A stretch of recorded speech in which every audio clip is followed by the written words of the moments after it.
Hello, and welcome to this episode of the Reset Podcast. I'm your host, Lauren Mignot, CEO of the cultural communications agency, The Flash. Each episode, I bring in a different person from business who's doing some really game-changing things. And today's episode, I am so excited to have Jenifer Herrmann, who's the EVP of Client Partnerships and Marketing at Evergreen Trading, which is a fascinating company. So we're going to get into it. It's going to be a great conversation. Take a listen. Hey, Jenifer. Hey, Laura. Good morning. How you doing? Good. Well, we just figured out that we know each other we work at the same co-working space and have waved We and had a chat. See? Small world. And now we get to share a coffee together. Yes, we will go by the coffee machine and have one of those weird oat lattes. Right. With restricted milk options. Okay. Yes, very restricted milk options. They're like, really? That's all? Okay. What happened to my full milk? It's like, can I have some almond milk? My king. Damn. But that's okay. Soho Works. It's a great place. We love you, Soho Works. Absolutely. Susanna and team, you're the best. So we'll get right into it. So the first question is always the same, and I'm 200 plus episodes, still fascinated by all the answers that folks come up with, and the one that strikes them the most when this question comes to mind. So, Jenifer, what was your first job? Yes. My first job out of college was actually at a receptionist at a very small toy advertising agency. And I think even more unique or fun, because I graduated in the 90s. So back in the day, I actually found that job. And for those of you who don't know what the old school newspaper is, when you get black and white ink on your fingers from turning the page, I found the job in the classified sections of the New York Times.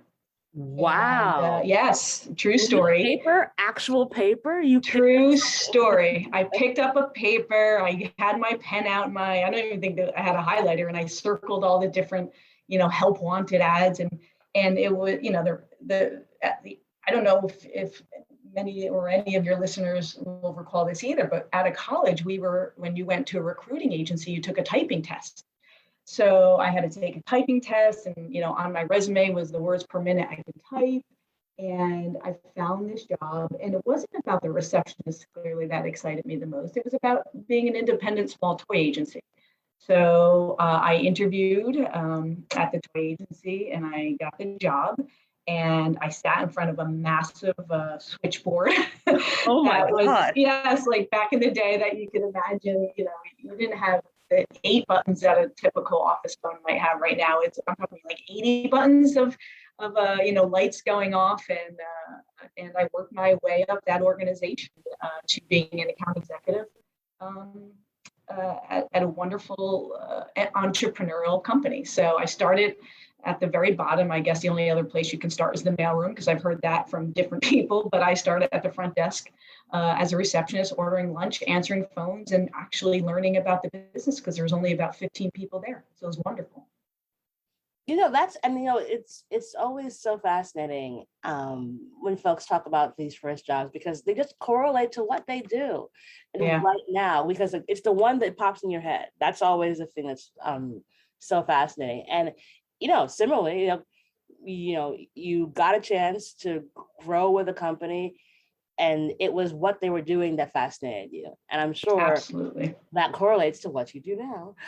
Well, and also what I tell, I have 5 wonderful nieces and nephews, and 2 of them recently graduated college.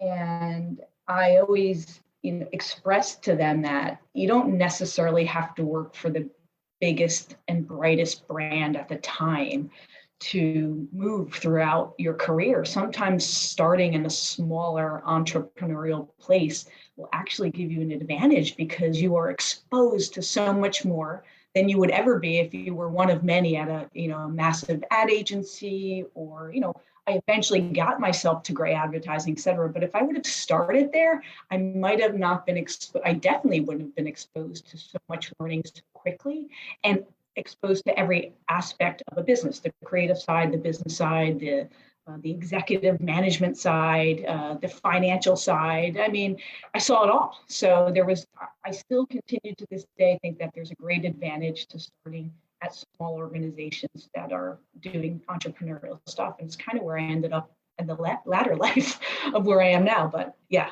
that was my very first job. Yeah, and I think this is the thing that a lot of folks, especially now, or especially coming out of college, need to understand. Like, you are not going to be Beyonce on day one. Let me remind you that she was on Star Search and lost. Yes, right. Which So I didn't remember until you just said that. Exactly. it's like, the road is not one that magically you snap your fingers and it happens. That like you will kind of, Drake's song is right. You started from the bottom, but now you're here. Like you do have to start. And I always think that like it's much more important to start somewhere, get that experience, and then take it along the road. Like similarly, I started a very small bespoke consulting firm, and I got to work with the CEO, who's a woman in business who'd been entrepreneurial, and prior that she'd been a big time executive at Revlon. And I learned so much sitting with her for 3 years, going to every meeting, chatting with the senior leadership folks, and just like listening, like learning how to properly listen. So like now, 15, 16 years later, what's the thing people know? I actually can hear what you're saying before you said it. Absolutely. It's a huge point.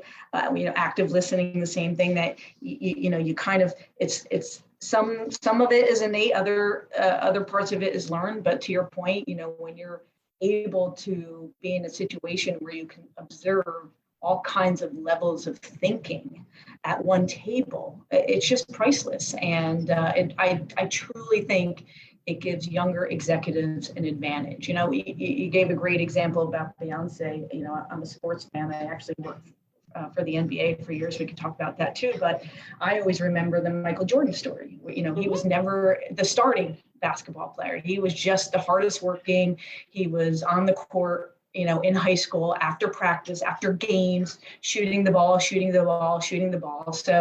you're just because you might not feel like at the time you're the best player on the field, it doesn't always matter, and that journey of, where you start, how you approach your business day, how you actively listen, and how your work ethic all leads to, the road that you'll eventually want to take. And also you appreciate it more. You absolutely appreciate it more because you can see where you were. So, and when you get to that next point, you're like, no, I have really done this. And like, there is some innate value in the ability to understand that like, that was pretty awesome. I made that happen. Right. Yeah. Earning it is feels really, really, really good. So speaking of earning it, so we get you from starting at the receptionist to moving your way up in the company to now being big boss lady at Evergreen Trading. What was this journey? Overnight. I know you snapped your fingers in the air. Overnight. The journey was, it's funny. I don't know that I've ever pursued companies. I've pursued interesting people at companies. So I can't say that, I wasn't looking, I'll pass, the first job, you're just trying to get a job. But after that, I met someone who happened to work for Gray Advertising. Her name was Nicole Ferry, and someone who I'm actually dear friends with to this day. And we've been colleagues together. She's been a mentor to me. And we actually have done business together now that she's at another company. But I met her and was intrigued by her style, her brain, meaning management style, the way of thinking. And we got into a wonderful conversation of what it would be like for me to work for her at Gray. So literally, I wasn't pursuing Gray Advertising at the time. I met an individual that excited me about the opportunity working for her. So I managed to get myself at Gray Advertising. I spent many years at Gray Advertising on different pieces of business, from Domino's Pizza to Flonase and Flovent, which was at the time one of the first direct-to-consumer campaigns. I don't know if you remember, but it's when commercials had to be 90 plus seconds and print ads had to be 3 pages because you're explaining everything. So, yes. Right.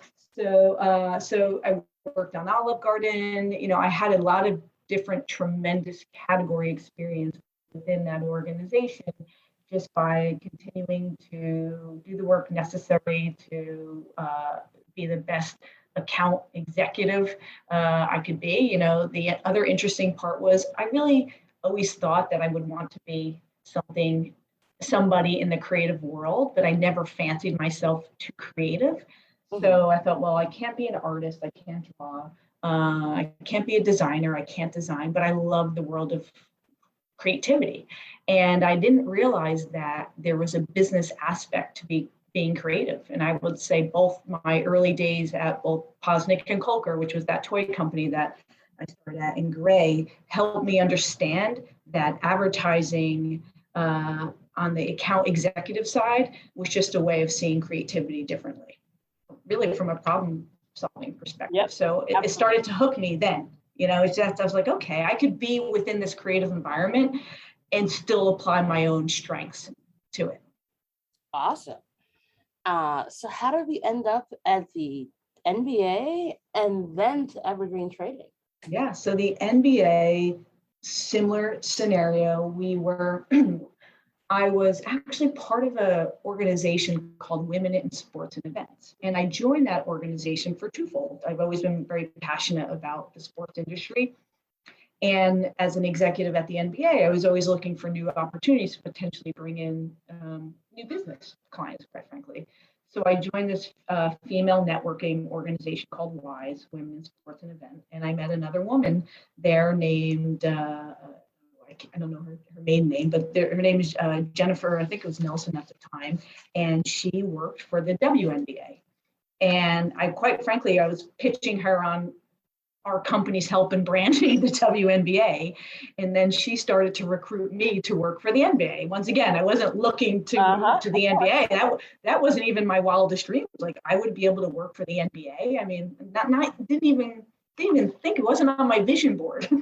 And that was a very long courting process, but, you know, kind of getting to know you process. And I met with Jenifer, and she introduced me to a number of different people in the organization. And for about 4 months, I just kind of let myself explore what a potential opportunity for an organization at that caliber could be. And then I decided I wanted it. You know, it went from just being curious about what that organization was and what could I possibly contribute to it, because I was a sports fan, but I wasn't necessarily a massive basketball fan at the time. And I was very open about that when I was interviewing.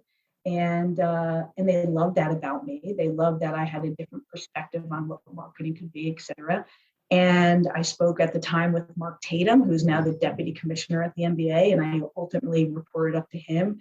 Jenifer was part of my interviews process. Rachel Jacobson, who now is the president for the Drone Racing League. I mean, I was exposed to such incredible people just throughout my interview process.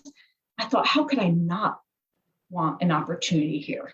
And lo and behold, after, I don't know, a 4-month interview process, they made an offer to me in their marketing partnerships group. And I jumped at it. And I spent 4 years there. Awesome. Yeah. It's an incredible, I mean, I don't know that I'm saying anything not obvious here, but it is one of the most incredible experiences I've had as an executive, I've had as an employee. It was my Harvard education. There was a demand for excellence at the NBA that was second to none, and it was challenging, and it was hard, and it was scary, but it was an incredible, incredible opportunity to work with not only the NBA, who is a tremendous brand, but every single marketing partner in their wheelhouse. Gosh. You know, I mean, just you can imagine all the different brands globally too. It was Nike, Gatorade, Coca-Cola, Pepsi, like all of them. All of them. Nike, mine personally were Nike, Gatorade, Anheuser-Busch, Southwest Airlines, to name a few, and many, many more that I was personally able to participate in marketing partnership aspect of the job. And it's really where I learned, if I can say, you know, being in advertising, especially in the beginning of my career, it was very much a vendor service industry, right? So when I went to the NBA, it was very much a a partnership, or the partner economy, where we were doing things for one another. So I really liked that aspect too. Brands wanted something from us, and we may have wanted something from brands. So it was pretty cool. Yeah, it's actually interesting. Like, I feel like, we've sort of evolved in that from how our agency has grown. We went from being like, okay, we're the event company, to like, we're sort of your trusted partner on like, should I be doing this? Like, what's actually interesting? Like, how is this going to actually affect culture? And, and that always gives you a better window into the world when you view it much more as a partnership versus a vendor service and client relationship. Absolutely. A lot of the partnerships in the agency world now kind of somewhat revolve around, well, do we all have skin in the game? And I get it, it's important too. But, when I talk about the partnership economy, it's how can both of our assets benefit one another? How could NBA's, global reach help brands who are trying to break out in certain global markets? Or, on the flip side, how could, the NBA, who's trying to get into different C&D counties where maybe MLB or NHL is more prominent, and how do we use our brand partnerships to have a great connectivity in those C&D counties to help raise our awareness, et cetera. So it truly was a wonderful partnership of sharing. So cool. All right. Yeah, really cool. So you get to do that. And then you're now at Evergreen Trading, which, like I said, I was doing reading before, and I was like, what? This is fascinating. So I'd love for you to tell us about like how you got there, and what's the kind of Evergreen Trading story. Yeah, sure. I got there by simply never saying no to anybody giving me an opportunity. I actually spent a little time back at Gray Advertising after the MBA before I made my way to Evergreen.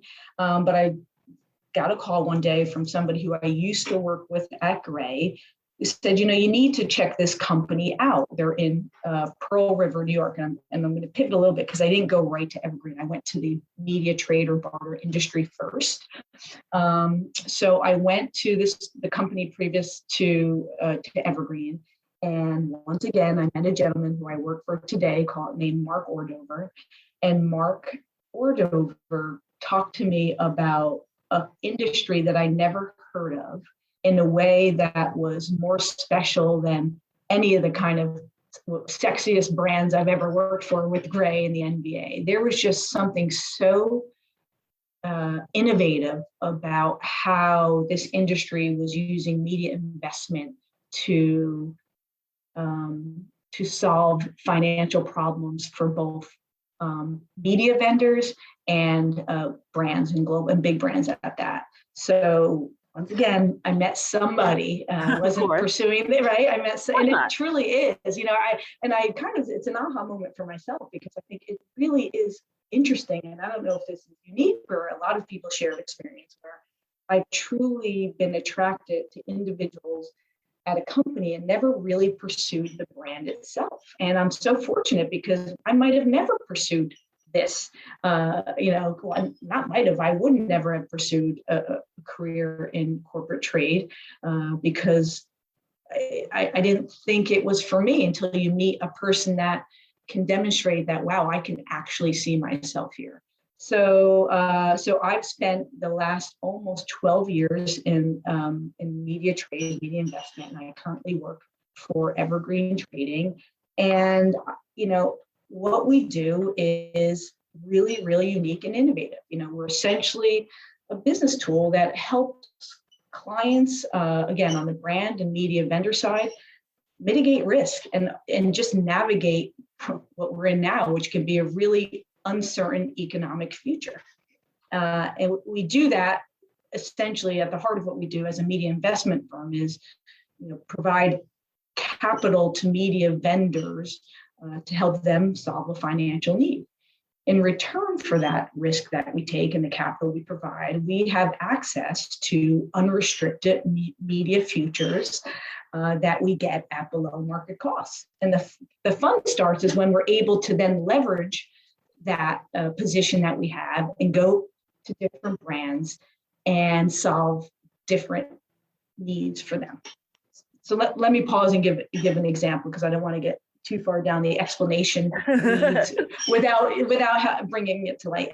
My guess is everybody's been reading about the big volatility of the supply chain situation now, and how, oh my God. right? And how, yeah. So I know we're all panicked that we're not going to get our seasonal apparel or Christmas or Hanukkah tchotchkes or whatever we're celebrating. But the truth is, the supply chain issue has wreaked havoc on many businesses. So, they're going to go from eventually having zero supply when they need it to potentially an overabundance of shipments that arrive in bulk, right? So the problem will eventually be, I'm going to have a bunch of stuff sitting in my warehouse that are losing value, by the minute. So a program like ours and what we do as a trading company is saying, okay, we'll help you guys out. We'll buy that excess inventory and we'll pay you above market value for it, because we're going to help you recoup your cost that you lost. And we're going to enable you to earn that incremental financial benefit that we provided by buying that media through us that we have at low market cost. So really, the outcome is we give companies a faster and better way to utilize their assets, a better way to recognize a stronger return on investment on their marketing plans. And at the end of the day, the result will hopefully be a significant incremental financial gain. That's why companies work with us. We give them an opportunity to do more with things they have and create an opportunity to increase the value and the return on investment. So it's a really unique solution that, quite frankly, a whole podcast we can talk about why and how, but we're really excited about all the different offers, solutions we offer. Wow. So I think I can even break this down further. Basically, you essentially help brands and factor their excess inventory. Yes, one of many things. Yeah, on a very basic level, we can help brands better utilize excess inventory, correct.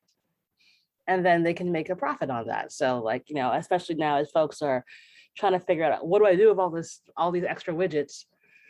And you're like, well, actually, we can help you do this. Right, exactly. Or think about, like at quick service restaurants, they often, have special menu items in a limited time offering window. If one, the offering didn't go as well as they thought it would be, or two, the ingredients that they ordered for the item is stuck in supply chain, they're going to miss that window, right? So then they have this excess, we can help buy it from them. Seasonal apparel, the turnover, what do I do with all the summer shorts and khakis and everything I have in my warehouse that didn't sell through? Specialty packaging for pumpkin spice. It's the season's back for pumpkin spice. What do we do with that? Yeah, we have a tool that will enable partners to utilize assets and leverage what could be a loss leader into a really strong media investment. Right, because you can find someone who will use those extra onions that were going to go in that meal for McDonald's. Always. There's always a market for everything. And quite frankly, categories pop up that we might not even imagine 5 years ago. If I can tell, if you asked me 5 years ago whether or not we would be buying excess hand sanitizers and masks and everything, I would have said, no, why would we buy that? So really, the most unique part about our unique offering is that we can buy the unimaginable. We can solve for the unimaginable because the world's always changing and needs different. And it's an incredible, like I said, it's an incredible innovative company led by entrepreneurs that have a great vision of what our category can be. This is so fascinating on so many levels.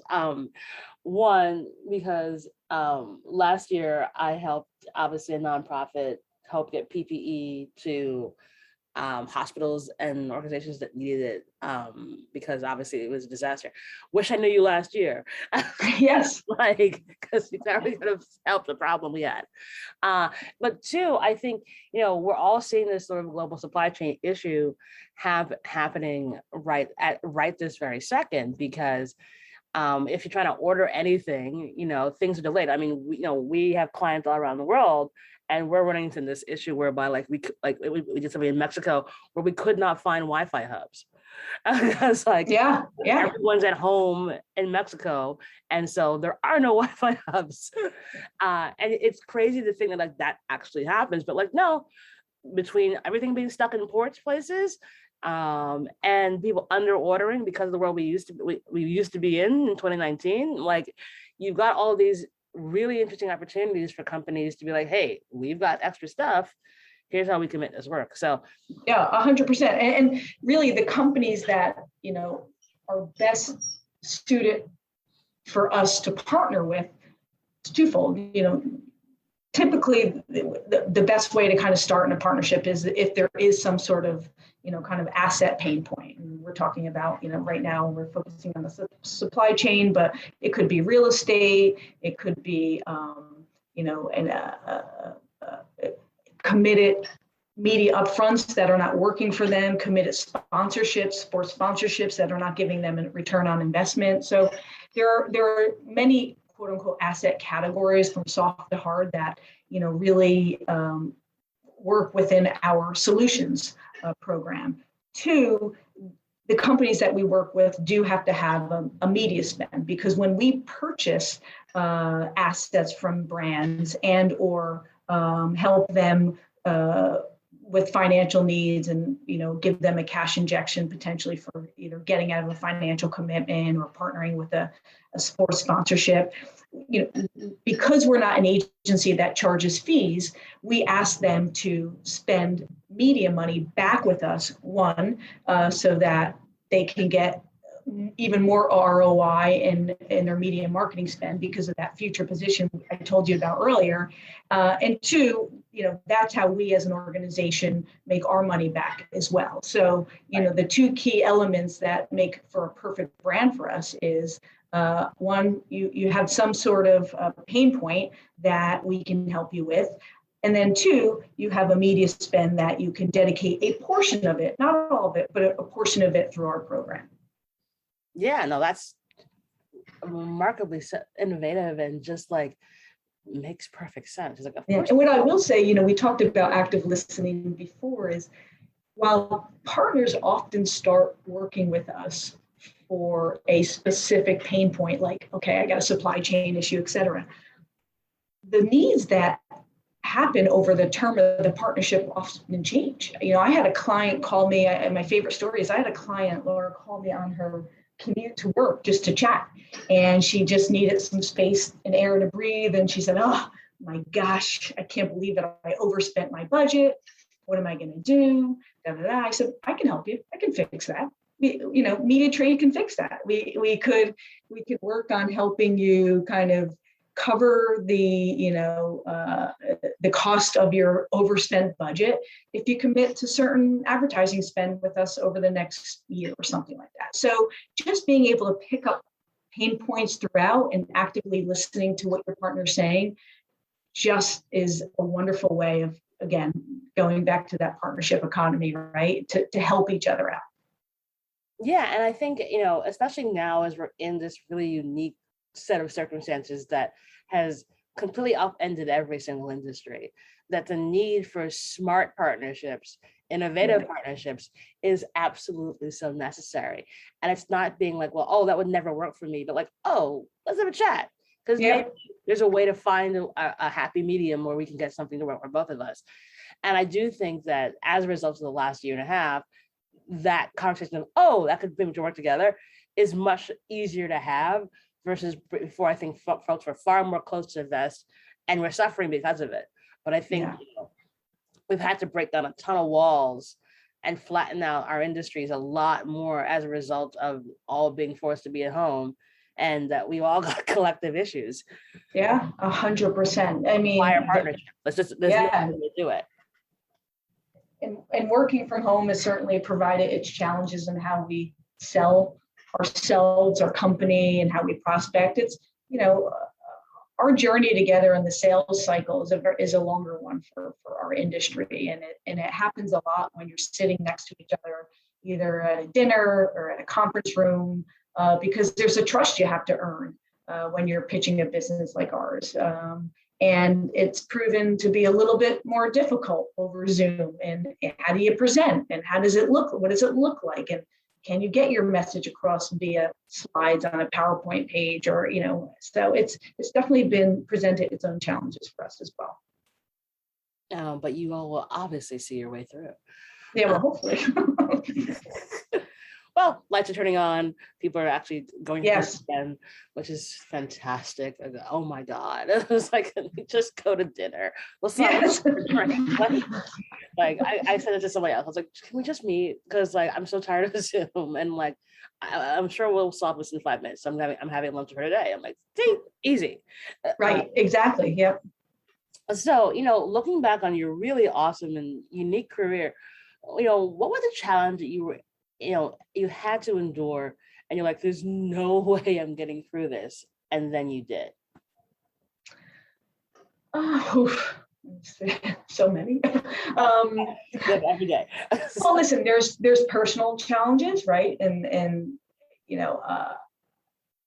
meaning, I've always been somebody, I am part of the LGBTQ plus community, and came out later in life. So I've always had, how can I put this? Well, listen, at the very high level, there's always been a point of imposter syndrome sometimes, right? So it's when you hide for long enough and you're concerned about what people might think of you, it translates in how you present yourself in a business environment. So for years, I've, even after I came out, which, I'm out and proud for many, many years now, but, I always had some nerves around public speaking and being in front of an audience and even doing something like this. So, from a personal growth challenge, I continue to work on feeling really good about what I've accomplished and what I've earned, and that I can do it. And that's a personal challenge. Business challenges happen every single day. Especially at the NBA, that is an organization where brand partners throw curveballs at you constantly. It's just such a fast-moving thing. There was a scenario I recall where we had a contract in place with one of our partners, and in the contract, they were required to dedicate a certain amount of their annual media spend on a branded NBA campaign. And if they didn't, there was a reconciliation fee that would be the consequence. Well, they didn't do it that year. And you've got one side of the table saying, great, charge them the reconciliation fee. And then you've got your other side saying, well, they're about to renew, and isn't there a better way? And what happened to partnership? And really just navigating those waters to make sure that you put two hats on, right? Of course, you have to do what's right for your organization and protect your bottom line, but you also have to do what's right for the long-term partnerships. And things happen. People can't always keep obligations for a number of reasons. So how you navigate those waters, and it happens often, I think really was something that we spent a lot of time at the NBA and some other companies doing. Yeah, it's true. There's so many different ways you have to sort of like, okay, we'll figure this out. Right. And also personally, it's, I think back to when I was a wee munchkin first starting out in advertising, and same deal. Didn't talk much, was kind of behind the scenes, was kind of a wallflower. Most people now are like, there's no way. And I'm like, yeah, same person. This is what growth looks like. But I also feel like that, you find your way on your own time. And when you feel, you'll know in your heart when you know that you have your voice. Yeah. And once you have your voice, do not shut up. Yeah. And listen, there are moments where you think you have your voice and then you don't have your voice. So it is, somebody asked me on the other podcast about some of the best advice you've gotten. And one of it was, when someone tells you you're good at something, believe them, because Mark Ordover, who I'll mention again, who is my boss now, and who is the first person I met who worked in this industry and who I was enamored by in that first interview. When I started working for him day one, 10, 15 years ago, he sent me he called me and said, okay, you're going to this meeting, a massive new business pitch. And I said, what do you mean I'm going to that meeting? I'm your rookie. I just started. Like, how are you putting, and it was a really, really, really big pitch. I said, how are you putting your rookie into the big Super Bowl game? Of course, I went back to my sports analogy. Of course. And right. And he said, don't worry, I've got two of my best blockers in front of you. You're not going to fail. And I just remember, wow, what a wonderful way to be welcomed into the organization. So he trusted me and gave me wings to fly, but also had some people around me said, you're protected, don't worry. And I just thought, what an amazing ability to be kind of led in such a way. So I try to do that with my own team, probably not as successfully as Mark did for me, and it's always a work in progress from a management perspective, but having people around you who believe in you and give you the wings to fly and then pick you up when you might fall is instrumental in your growth. Oh, that touches on several things, and one is about men giving sponsorship to women in business. Yep. And how this is really important, because oftentimes we hear about this like, oh, I've got a really great male mentor. And it's like, mentors are awesome. Sponsors are much more important. Yeah. Because they're the ones who stick their neck out and say, Jenifer's got this. They're the ones who say, Laura's got this. And similarly in my career, I had someone who wasn't my boss, but was a chief strategy officer at an agency I was working for. And it's like, yeah, you're going on this trip. And I'm like, what trip? He's like, it's a boondoggle with the client. Go have fun. And I'm like, you want me to go alone with the client for a week? I was like, yeah. I was like, I don't even know this woman. She's like, trust me, when you meet her, she will love you. And that will be all you need to know. It was right. Yeah. And it's really important for, men in our industry, advertising, marketing, sales, what have you, to understand that it is not brain surgery to help women rise. It is opening the door that you were able to walk through and just like, come on through. And by the way, I'm not shutting the door behind you, because you're not going to be the only woman I put forward. I need more of you, because then when we do things like that, we're able to build this really incredible, diverse workforce that actually can get stuff done and is much more cost efficient than the ones that we've had to deal with, where it's a system that's broken and not empowering. And so it's awesome to hear that you had a sponsor like that who was like, I'm not gonna let you fall, but you got this. Because as women in business, we don't always believe that we can. And we may have 5 of the 7 things you need to be qualified for this job and be like, oh, I'm not that qualified. 100%. I have 1. And he's like, I'm in. And all in. Yeah. Oh. And listen, I've been, it's not, it doesn't escape me that I've been very fortunate and lucky to have people around me. Even at the NBA, was a lot of my managers were men. At Gray, both I actually had a great experience on both sides with female and male executive leaders, and at Evergreen. But none of my male leaders have ever thought that there was a glass ceiling for women. I just, I know it's not everybody's experience, so I feel very fortunate. And that, again, I think it's why it's important you don't look for working for companies, you look for working for people. Mm-hmm. And these people, just said, you can fly, do whatever you want in this company. Nothing, the only person that's going to stop you is you. So I've been very fortunate to have both very strong female and male executive leaders in my life, and partners, quite frankly. Mark is my boss, but he'll say he's my partner faster than he'll say he's my boss. So So yeah, I've been very fortunate, but I've also made it a point to look for people I think I could spend a lot of time with during the day. Because in the beginning of your career, and even now, you sometimes you spend 12 hours a day with them. Yeah. Do you want to be next to them? Are you learning from them? Are they challenging you? And if they're not, then you're not in the right place. You want to be challenged. Yeah. Sometimes. Oh, I've been there. Thinking about all you've been able to accomplish and, your personal and professional growth, what do you think you tell 25-year-old Jenifer? I think in the beginning, I would say it's hard work. So do the work. I'm a studier.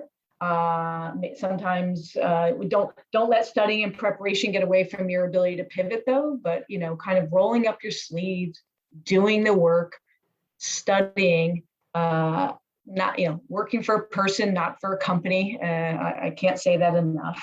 And really not saying no to an opportunity. When I got introduced to the media trade world, it was outside New York City. I had to rent a car, Laura, because I didn't have a car. I had to drive out to this company that was 50 miles outside of New York City to meet. And I thought I could have easily said no. I was at the NBA, I was at Gray, no, why am I going to this unknown company? But somebody I trusted said, you don't want to miss this opportunity to talk to this company. And I listened to them. So I think, keeping good people around you, keeping good mentors around you, finding them. There's so many different places you can go out and find somebody who can help you out. And quite frankly, I still do it today at almost 50 years old. I'm still looking for people who can teach me something that I don't already know. Awesome. Such great advice. Because I am still consistently amazed by folks who don't realize that it is go for it. Take the opportunity. It is not going to be handed to you. Right. It's not. It is not. And what you said earlier is on point. It feels so much better when it's not handed to you. And by the way, introductions may be handed to you, and that's okay. I never say to someone, don't reach out to people who might know somebody and can help you. You should never shy away from connections and working your network and, getting introduced if you don't have the quote unquote in. It's okay for people to open the door for you.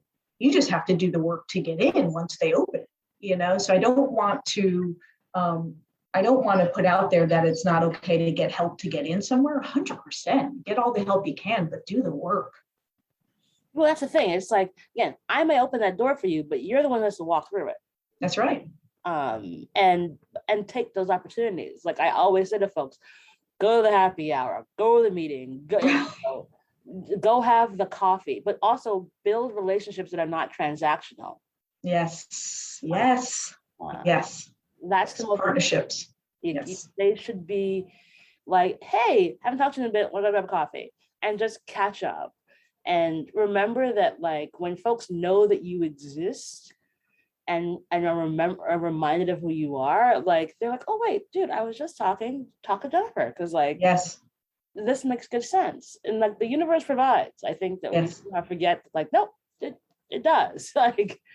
The universe provides, and you have to be open to accept what it's giving you as well. Well, that's the thing. I think oftentimes it's really hard for folks to realize that no, this seems weird and unusual. Go. Yeah. And it's okay to be uncomfortable. It totally is. It's not, you should never feel unsafe. Yes, but right. But I also think, and this is something that happens, I think a lot of the younger generations, whereby they've never failed. And so they feel everyone got a participation trophy. And so as a result of that, when you're no, go try it. What? No, go try it. It doesn't work, it's okay. That's right.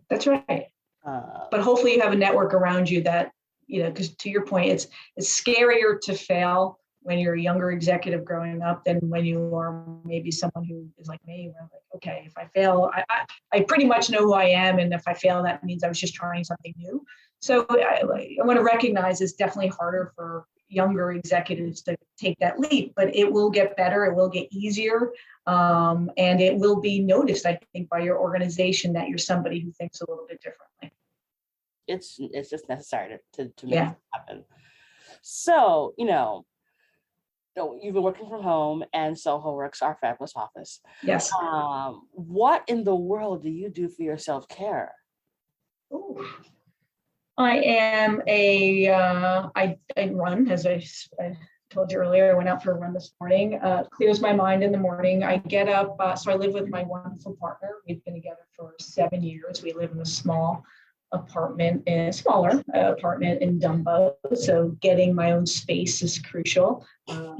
So to do that, I make sure I wake up super early every morning just to have a little bit of an hour or two to myself. And I start almost every single day with a run and some sort of workout. I am a fan of documentaries. So I spend a lot of time, my downtime, or when we used to travel, watching some documentaries. And I'm a big family person. So I recharge with my family and friends as well. I make sure that I see the people who I love a lot during the week, because isolation is not good for anybody. And as the world opens up, it's really good to kind of get out and reconnect. So that's how I take care of myself personally. And every now and again, I have a tequila at night that makes me feel good. Oh, okay. All those things are great. What's your tequila? Say it again. What's your favorite tequila? Oh, so interesting. I don't even have a favorite brand. I always go to our local shops in Dumbo and ask them to give me the new kind of small craft recommendation they have. So let me see. Yeah, I don't ever really buy the same brand. So the last brand I purchased was from our local shop around the corner, and I'm just pulling it up to see if I can remember the name for you. And because I take pictures of it, but it's probably buried. So I don't have a favorite brand, but I do like a very clean.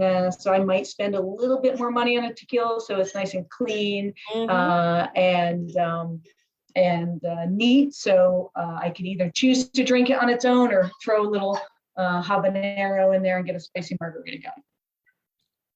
Okay, so we're going for tequila. Yes. So, and who does the best spicy margarita in our neighborhood, in the Dumbo neighborhood, right? No. Grand Electrica. No. Yes, I can't believe you've missed that. It's on me. It is the best spicy margarita you'll have in your lifetime. Okay, so we're going. Problem solved. Yeah. Oh my God, I had no idea, because I go to Anejo on Church here in Tribeca, and because I know it well. You can do the flights of tequila as one does, and so I mean, of course. And so not rookies. Yeah, we're not playing here. We're grown. So and I went a couple of weeks ago, and now similarly my brain is like fuzzy. I had this really smooth but a little smoky one as part of one of the flights, and I was like, what is this? It was almost like, it wasn't, because I wasn't a mezcal, so I'm like, how are you getting the smokiness out of a tequila? This is crazy. Interesting. All right, I'll have to try, because I'm not a mezcal fan per se, but I would be open to trying that if it was a different type of flavor. Yeah. Oh my God, why am I not remembering this? Oh, because almost 10 a.m. That's why. What you can't see is I'm 5 foot tall at most. So it doesn't take me a lot to, start to feel it. So I have to be very careful, because, any overindulgence to me at my height and weight takes me down very quickly. So I often have to be like, I forget, I'm so small. I keep trying to keep up with my friends, and then, 3 in, I start to see double. So you're like, and I should have stopped before. Right, and seen. It's okay. I know how to get home. Right. I can just roll down the corner. It'll be fine. Awesome. Okay, so we have a tequila date. Perfect. And then last question for you. Do you have a give and an ask of the audience? Excellent. My give, what can my give? Listen, my give is if anybody out there at all is listening and wants to use me as a soundboard or for counsel. I've had so many different executives have a complete open door policy to me that, I would be happy to help anybody. We work with, a wonderful portfolio of brands that are, Fortune 500 and big global, big brands that are globally recognized. So if anybody is looking for an opportunity, if anybody's just looking to chat, my door is open, and I'm easily reachable. I'm on LinkedIn. I'm not hard to find, and just, reference your friend Laura, and I'll always have an open door policy for anybody in your audience. That's wonderful, Jenifer. Thank you so much. Absolutely. Awesome. My ask is, I'll make an ask for our industry. Sometimes I feel like we work in a misunderstood industry, and I truly think it is one of the most innovative, unique business solutions available today that can be deployed as a long-term strategy for organizations. So I'd ask that anybody that is presented with a different way of working, give a generous amount of thought to it, because, breaking process and your comfort zone of working actually could be a really, really good thing. So as we say, unconventional results don't happen through conventional plans. So be open about new ways of doing things. Awesome. And a really good ask. Like I said, what you guys are doing is so fascinating and needed. So especially at this particular moment. So it's very cool. And I hope more of the folks in our industry continue to partner with you all. Because super fascinating and really cool. Like I said, like the nerd in me, the data nerd in me is like, wait a minute, there's so many things. Yeah. Well, Jenifer, it has been an absolute delight having you on the show. You just have a wealth of wisdom and goodness to share, and I'm sure it's going to help a lot of people. And your open door policy, I find to be refreshing. So we'll throw your details in the show notes, and folks can reach out. Say, Laura, you listen to the Reset podcast, and Laura said that you can. And I will see you at Soho Works, and we'll absolutely for our tequila tasting. Absolutely. Awesome. It's been a pleasure. I thank you so much for the opportunity. I really enjoyed the conversation, and thank you again. Awesome. Thanks so much. And that is our show.